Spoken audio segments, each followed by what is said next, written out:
All right, it's day 27 of me picking an album from this filter, working out to it, and giving my thoughts on it. This is a series I've been doing called Muscle Music. Go check out the other episodes if you want. And I only do albums I've never listened to before. I actually just did an episode on Exile in Guyville. Not my favorite album, but it was okay for when I was on. I also just did Sly and the Family Stone. Also a pretty decent album, not one of my favorites. Couple weird albums to work out to. Beyonce's self-titled, let's do it. All right, we're back from the gym. We did our cardio today with our traditional Stairmaster. So here are my thoughts on Beyonce's self-titled album. So I really love the aura and the backstory of this album. It was put out in 2014.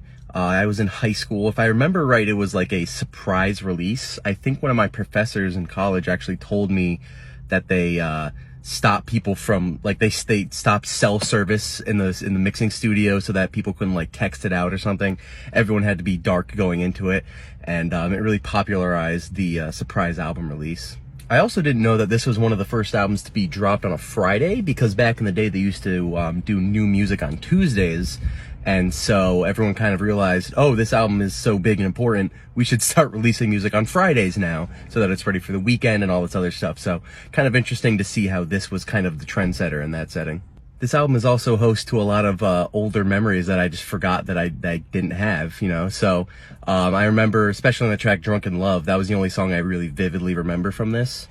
Me and my friend Justin, who actually watches my TikTok, shout out to Justin, we would go on Xbox Live and just shout surfboard when she was recording the lyric from the song, where she would ride the guy like a surfboard in the tub.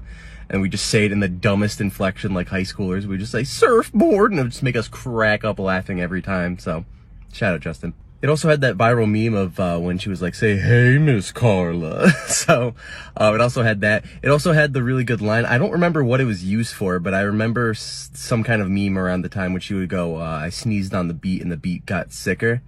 So that's where this comes from. But just in pure music terms, it's a pretty great album. I don't think it's her best album of all time, but I think there are some genuine great bops on this. A lot of really emotional and personal moments, and it covers a lot of ground too. Just some of the topics she goes over includes, relationship issues, feminism, wealth inequality. There's a lot of really horny tracks on this album, especially Rocket as well as Blow. Both of those tracks are very, very horny, which is fine. You know, guys talk about and rap about sex all the time, so why shouldn't she? Apparently there's also a very wide visual album that accompanies this. Apparently every single track on this has an accompanying short film attached to it, which is pretty crazy. I definitely have to go check that out after this. Also, in terms of working out to it, it was pretty great. I was kind of on the fence as to whether or not this would be a good album to work out to, but on the Stairmaster, just kind of working my shit, I definitely felt like a girl boss. So even the features on it are pretty great. Jay-Z on Drunken Love is pretty fantastic, fits right into the theming of the track. Drake is pretty good. I mean, it's 2014 Drake, so it was right before, in my opinion, where he kind of was on a downslide. Even the feature on the track Flawless, where they go and talk about beauty standards and how sex positive women can be. That spoken word bit was just pretty great. The only feature I had an issue with was Frank Ocean. He just really phoned it in, and Beyonce just really hard carried that whole song. He really just sounded like he was drunk. Not in love either. Also, this goes without saying, but I feel like I should include it anyway. Her vocal performance is fantastic. She is one of the top 10 best vocalists going right now.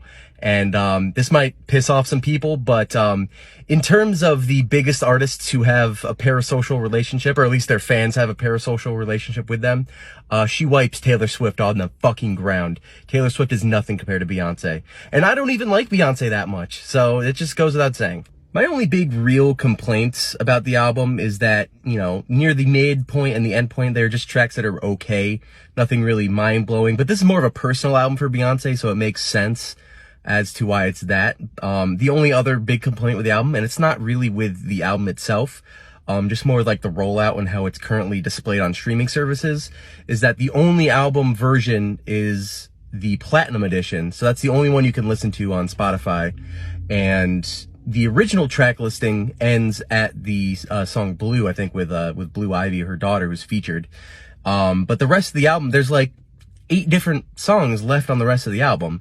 And, you know, those are fine. I mean, I never really listened to them just because I didn't have an hour and a half for a listen. So, that's really my only other complaint. I also think it's really interesting that since this album was released in 2014, which was right around the time everyone was switching over to streaming instead of, you know, buying albums, this was kind of the last hurrah of like really going out and purchasing albums, if not on iTunes, then physically. Because this album sold like 5 million units, which is pretty crazy when you think about it.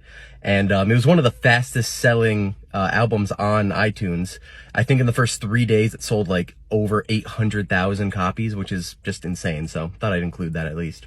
But yeah, it was a pretty great album. My favorite tracks have to go to Drunken Love, Blow, as well as Flawless. I love those three. Yeah, I think it's one of Beyonce's best albums. If I had to give it a rating, I'd probably give it like a mid 7, maybe a mid to high 7, somewhere right around there. Like and follow for more unless this app gets banned. Goodbye!